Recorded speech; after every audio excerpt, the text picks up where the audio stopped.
Welcome to Old School Movies podcast, where I, Nora, your host, will share my reviews on some old but gold box office hits in the late 1990s and early 2000s. Rest assured that I will try not to spoil much of their golden details so that you can sit back and enjoy them later. For today's episode, let's dive into my top movie that exceptionally portrays different aspects of smiles through tears.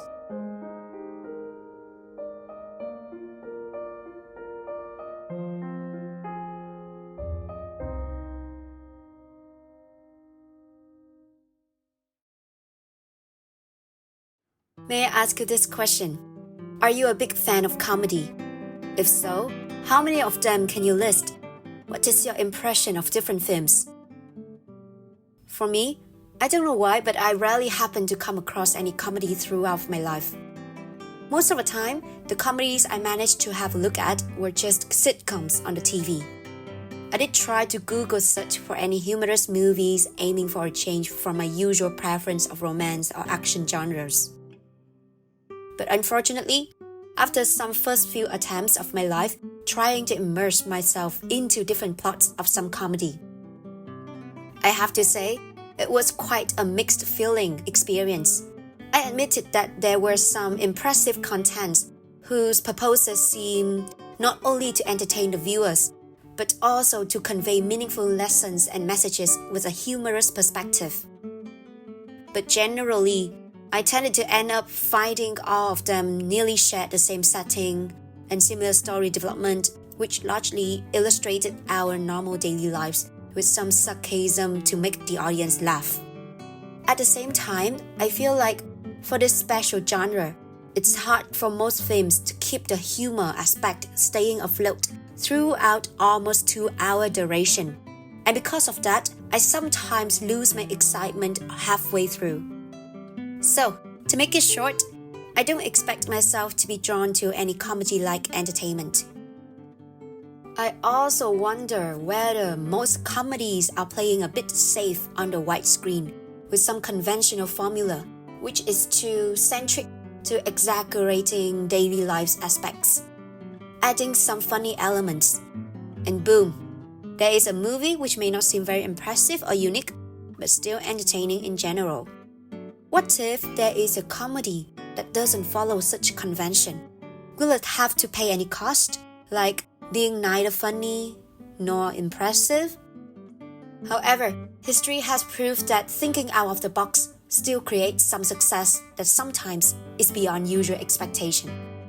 If there is a comedy retelling a tragic time of the World War II Holocaust with a totally funny and even sarcastic voice, do you normally find it impossible for such work to be nominated in any Oscars categories, not mentioning the chance to win? To my surprise, and maybe to your surprise as well, there is such a comedy that was exceptionally awarded with not 1 or 2, but 3 Oscars trophies in the category of the Best Foreign Language Film, the Best Actor, and the Best Original Music Dramatic Score. I'm very honored to introduce you to Life is Beautiful, 1997, directed by and also starred by Roberto Benigni, which romantically crafts a love story of youths in the fascist Italy, lively illustrates the Jews' lives in Nazi camps, and also humorously showcases meaningful life perspectives in such a hopeless era.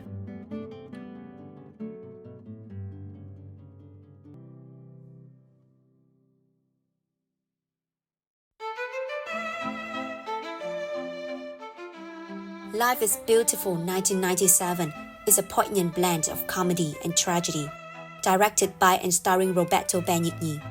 It was inspired by Rubino Romeo Salmoni's book In the End, I Beat Hitler, and by Benigni's father, who used to stay in the Bergen-Belsen concentration camp for 2 years during the Second World War.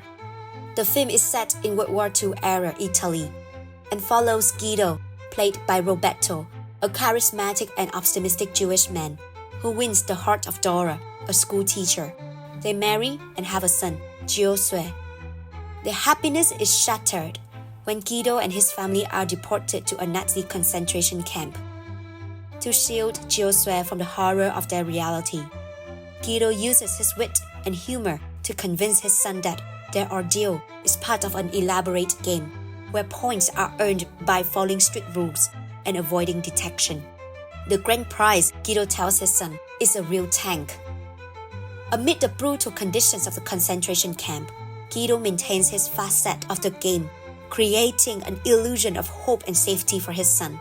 He cleverly navigates the camp's dangers, shielding Josue from the harsh realities around them.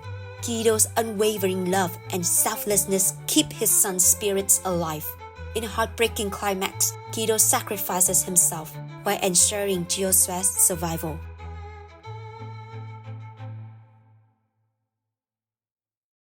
After the camp's liberation, Josue reunites with Nora, believing he has won the game as a real tank appears. The film concludes with a bittersweet message about the power of love and imagination in preserving innocence amid profound darkness. What totally impressed me is the unique art of character building. Guido's personality is a wholesome combination of unwavering positivity illustrated through his witty sense of humor and even will to realize his pursuit in love and life.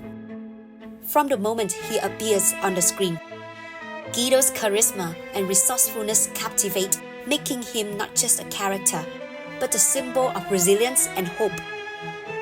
His relentless optimism transforms everyday interactions into magical experiences as he uses his humor to charm Nora and later to protect his son from the harsh realities of their world. In the face of overwhelming adversity, Guido's humor becomes a shield, turning fear into laughter and despair into a game of imagination. His actions demonstrate the power of perspective, showing that even in dire circumstances, a positive attitude can reshape how we experience the world. Guido's light-hearted approach to life is a lesson in facing challenges with grace and courage. His story teaches that positivity and relaxation can alleviate even the most daunting issues, helping us find clarity and strength to endure. His journey also inspires us to seek joy, embrace humor, and maintain faith in the brighter moments life has to offer.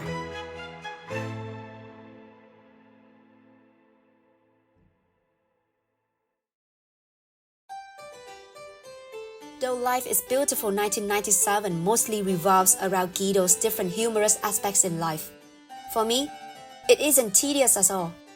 Personally, I think this is largely attributed to a nice hidden development of Guido's love story, from an affection at first sight of two young Italians to a lasting conjugal love between husband and wife. Guido's love for his wife, Nora, is not expressed through wealth or luxury, but through thoughtful actions that show he understands her deeply. From orchestrating whimsical surprises to making her feel special with his wit and charm, Guido's attention to the little things demonstrates the essence of genuine affection.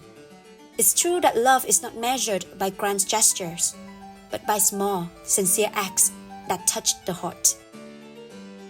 Even in the darkest moments, separated from Nora in a concentration camp, Guido's love does not waver. He uses the only tool he has left, his humor, to reassure her from afar. By playing music over the camp's intercom, a melody they once cherished together, he reminds her of their bond and the hope they share. These small yet profound gestures carry more weight than any material gift, showing that love is about connection and care.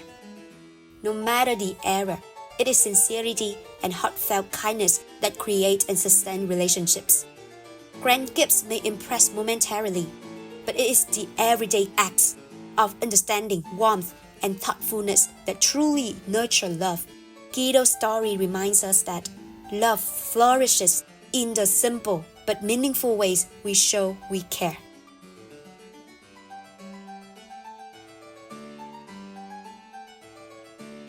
Beyond humor and romance, the highlights of Life is Beautiful 1997 is an indescribable paternal bond between a father and a boy, which is always profound but tends to be overlooked on screen and in reality. In traditional settings, fathers were often seen as stern figures, especially towards sons, embodying discipline and restraint. However, Guido breaks his mold. Like maternal love, fatherly affection is deeply instinctive and comes in many forms. He prioritizes preserving his son Josue's innocence and mental well-being, even amid the horrors of a concentration camp. Guido's love manifests through his unwavering humor and optimism. In the face of unspeakable tragedy, he transforms their grim reality into a make-believe game, using laughter as a shield to protect Josue from fear and despair. He playfully treats threats as part of the game, diverting his son's attention from the surrounding dangers. This not only ensures Josue's physical safety, but also preserves his sense of wonder and hope, sparing him the psychological scars of their ordeal. While maternal love is often celebrated for its nurturing nature, Guido's story reminds us that fatherly love can be equally profound, expressed in unique and creative ways. Fathers, too, instinctively sacrifice and protect, demonstrating love that adapts to the challenges of their circumstances with strength and tenderness. It also plays an irreplaceable role in any child's early life.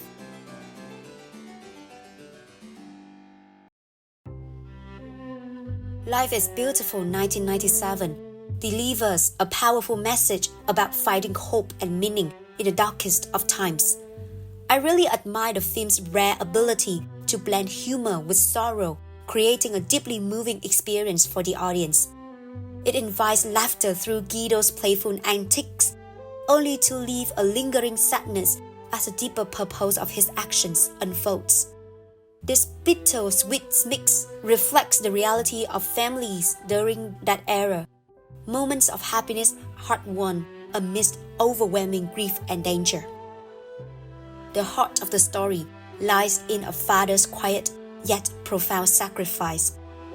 Guido's humor is not just for show, but a shield of love, crafted to protect his son from fear and despair. Beneath every joke is the courage and strength of a father determined to preserve his child's innocence, even in a world stripped of humanity.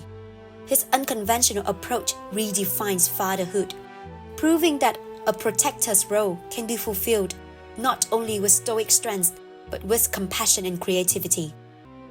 This story also offers a reason and a lesson. By changing how we view our struggles, even the hardest situations can reveal unexpectedly beauty. Guido's resilience inspires to adopt a new perspective, one where positivity becomes a tool to navigate life's challenges with grace and hope. Now, just a bit of food for thought for you all. Looking back to what you've been through, or what you're going through, change your attitude towards it a bit. Will you see a nicer view, which doesn't seem unrealistic at all?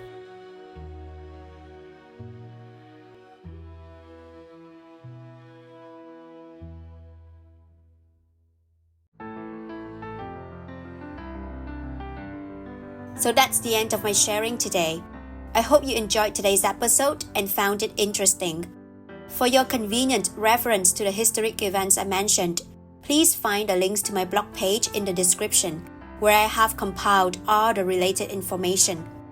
If you have any questions or you want to discuss more on what I shared today, please leave your comments below. I would like to talk to each of you more as well. You can search for more episodes of this Old School Movies podcast on Apple Podcasts, Spotify, and my own blog page. Thank you for listening to today's episode all the way to the end.